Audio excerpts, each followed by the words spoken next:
या मालिकेत अनघा हे पात्र साकारणारी प्रसिद्ध अभिनेत्री अश्विनी महागडे ही खऱ्या आयुष्यात तिच्या सामाजिक कार्यांमुळे सतत चर्चेत असते, पण आता मात्र ती राजकीय कारणामुळे चर्चेत आली. अभिनेत्री अश्विनी महागडेचा भाऊ बद्रीनाथ महागडे याची उपसरपंचपदी निवड झाली. अभिनेत्री अश्विनीने इंस्टाग्रामवर याबद्दल एक पोस्ट शेअर केली. यात तिने तिचा भाऊ बद्रीनाथ हा उपसरपंच झाल्यानंतर तिने त्याचे अनेक फोटो शेअर केले आहेत. यातील एका फोटोत अभिनेत्री अश्विनी आणि भाऊ बद्री हे त्यांच्या परिवारासोबत दिसत आहेत.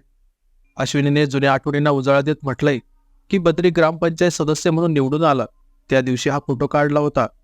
राजकारणाचे धडे गिरवायचे तर सुरुवात होते ती याच निवडणुकीपासून.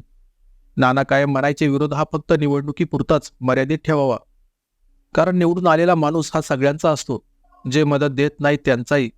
राजकारणाला कायम समाजकारणाची जोड हवी, कारण हा सगळा पसारा फक्त आणि फक्त समाजासाठी उत्तम काम करता यावी यासाठीच असतो. आम्ही तयार झालो नानांच्या तालमीत.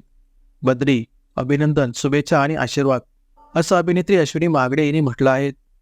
अभिनेत्री अश्विनी महागडेचा भाऊ बद्रीनाथ महागडे हा आता सातारा जिल्ह्यातील वाई तालुक्यातील पसरणी या गावचा उपसरपंच झालाय.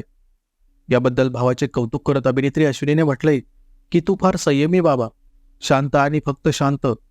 तू आज पसरणी गावचे उपसरपंच म्हणून पदभार स्वीकारल्याबद्दल अभिनंदन. तुझ्या हातून नानांच्या आशीर्वादाने उत्तम उत्तम कामे व्हावी. आपल्याला राजकारणाचा वसा देणाऱ्या नानांनी समाजासाठी कामी येणे किती महत्त्वाचे आहे हेच कायम मने रुजवले. आज या महत्त्वाच्या घटनेसाठी जे जे तुझ्या पाठी उभे राहिले त्यांची मी कायम ऋणी राहीन, असं अभिनेत्री अश्विनी महागडेने म्हटलंय. अभिनेत्री अश्विनी महागडेचा भाऊ बद्रीनाथ महागडे हा उपसरपंच झाल्याबद्दल अभिनंदन आणि पुढील राजकीय आयुष्यासाठी त्याला खूप साऱ्या शुभेच्छा.